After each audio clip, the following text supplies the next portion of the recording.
How's it going, everyone? It's Avi from Weather Sponge. About 1000. Today is March 17, 2022, and today we're going to focus on this next major severe weather threat that could bring large hail, damaging winds, as well as isolated tornadoes over many areas of the United States. But before I begin, make sure to subscribe if you want to see more weather-related content. Make sure to like if you like this video, and make sure to turn on post notifications if you want to see even more weather-related content. So let's begin by taking a look at the current radar for the entire lower 48 of the United States. And as you can see, there are some rain showers going on right around Kansas, Nebraska, as well as extending towards Oklahoma and Texas. And we are even seeing some supercell thunderstorms develop just to the west of Oklahoma City. It's right around 7 p.m. Eastern Standard Time right now, or 6 p.m.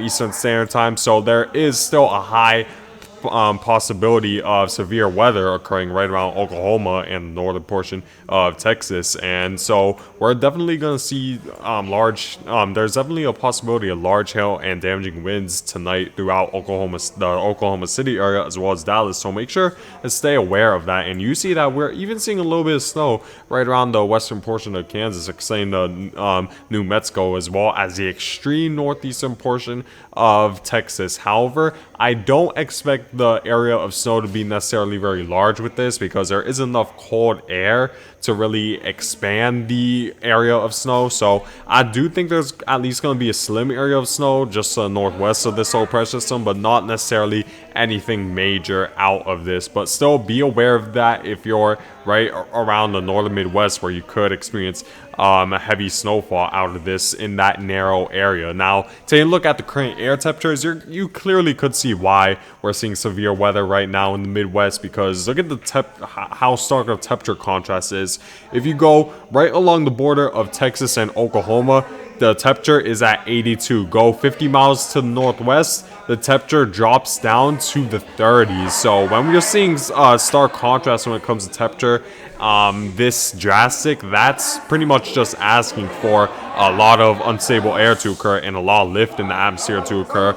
And the air is able to hold a lot more moisture and water vapor as a result of these warmer temperatures. So as a result, we're pretty much just asking for a severe weather threat to occur right around Southeast as well as the Midwest. Now, moving forward, let's take a look now at what the GFS computer model is forecasting when it comes to the amount of convective available potential energy there will be in the atmosphere. And as you can see, as of right now, you see that there is a little bit of convective available potential energy right now in the atmosphere, but it isn't enough to where there's necessarily going to be a widespread severe weather threat. It won't happen until tomorrow, once this low pressure system absorbs more of that Gulf of Mexico water vapor for a higher probability of convection to occur, of rapid convection to occur. And we're going to see updrafts just strong enough to where we're going to see major severe weather right around Southeast. You see that as this low pressure system moves further northeastward, you see there's the convective available potential energy moves northward along with the southerly flow associated between this ridge and this low pressure system. And that's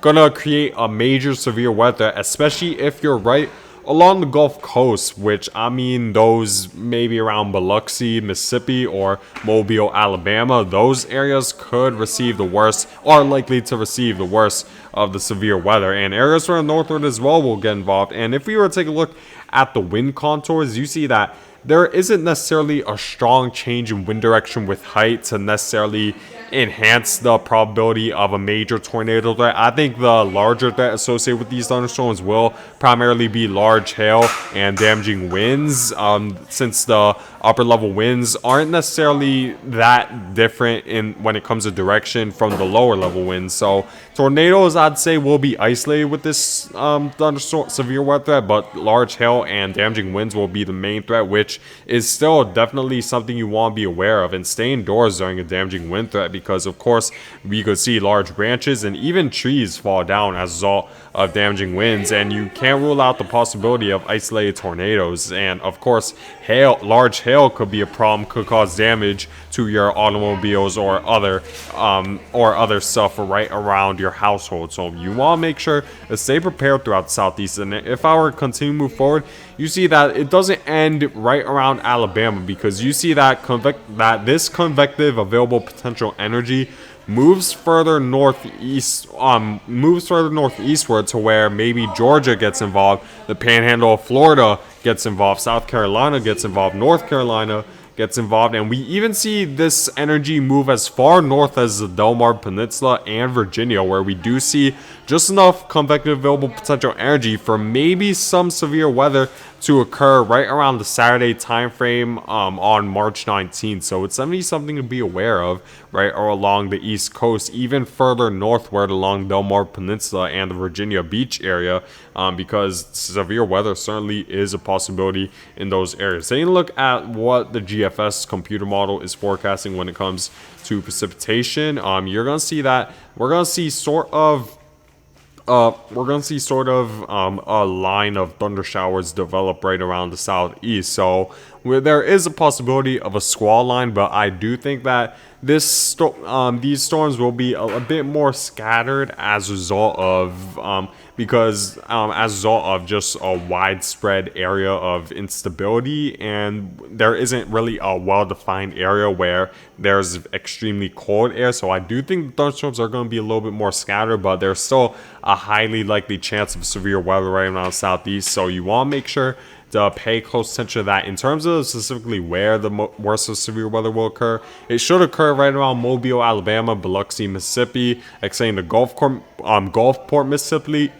Mississippi, and just to the east of New Orleans is where you should experience the worst of the severe weather. And of course, areas further northward, like northern Mississippi and northern Alabama, will certainly get involved. So make sure to keep that in mind. Another thing we need to take a look at is the winds in the mid-levels of the atmosphere, because that definitely is a huge determinant on how the probability of experiencing maybe damaging winds or a tornado. And if I were to continue to move forward, you see that while there is a strong enough there is upper level winds that are quite strong right around the southeast, it isn't necessarily extremely potent to the point where a major tornado threat is likely. I think more likely than not, this will be an isolated tornado threat, but damaging winds will still definitely be an issue. So, and large hail. So make sure to keep that in mind throughout the southeast. And in terms of any other storm systems beyond what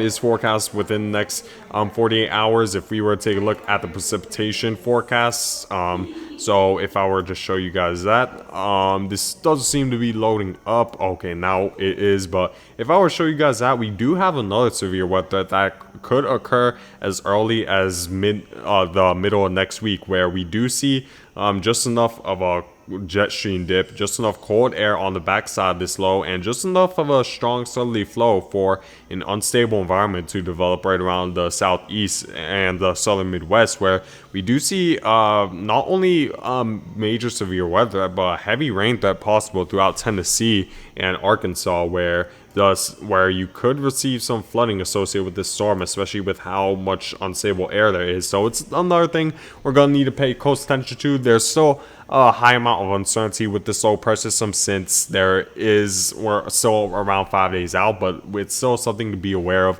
within the next 5 days. Now, taking a look at the Futurecast radar to see when you should expect the first thunderstorms to develop right around southeast. So of course, we're seeing thunderstorms right around Oklahoma and Texas at this point, so make sure to be aware of the possibility of large hail and damaging winds for the rest of the night tonight throughout Oklahoma and Texas. And if I were to continue to move forward to show you what when you should experience the impacts throughout Mississippi, Alabama, those areas. So if I were to move forward right around the 7 a.m. time frame on Friday morning, you see that the rain will move a little bit further eastward, but the thunderstorms won't necessarily develop until, of course, later in the afternoon. That's when the unstable air should be the highest. That's when, of course, the daytime heating will enhance the amount of water vapor the atmosphere could hold, and that will allow for a major severe weather threat to occur. So taking a look at right around the Friday afternoon time frame, you see that not necessarily a line of thunderstorms develop, but we do see a large area of scattered thunderstorms develop, and a lot of these should be severe. And this is as early as Friday around noontime, so this is definitely something to be aware of, that a major severe weather threat is likely throughout the Southeast. And now here's my forecast of where you should expect the worst of the severe weather. So of course, in areas pretty much between the border, the extreme southern border of Mississippi and Louisiana, all the way to maybe right around Panama City, Florida, that's where you should expect major severe weather, right around Mobile, Alabama. And extending just north of that, you see moderate severe weather is also likely extending through Montgomery, Alabama, into Nashville, Tennessee. That's where you should experience moderate severe weather. And right around the Ohio River and Mississippi River Valley, where they converge, you should experience the moderate severe weather threat. And even extending further northward into North Carolina, South Carolina, Georgia, the Panhandle, Florida, moderate severe weather. Minor severe weather just to north that, as it does seem like there's going to be enough warm air to hold enough water vapor for necessarily a lot of convection to occur. So severe weather will of course be limited in the areas further northward, but for southward, it is definitely something you want to keep in mind, because large hail, damaging winds, and isolated tornadoes are likely within the next 24 to 48 hours. And of course, we need to take a look at this next severe weather threat that's also possible for the Southeast next week. But yeah, guys, I guess that's it for this video. I thank you guys for watching. Make sure to subscribe if you want to see more of the latest content, and I hope you guys have a great day.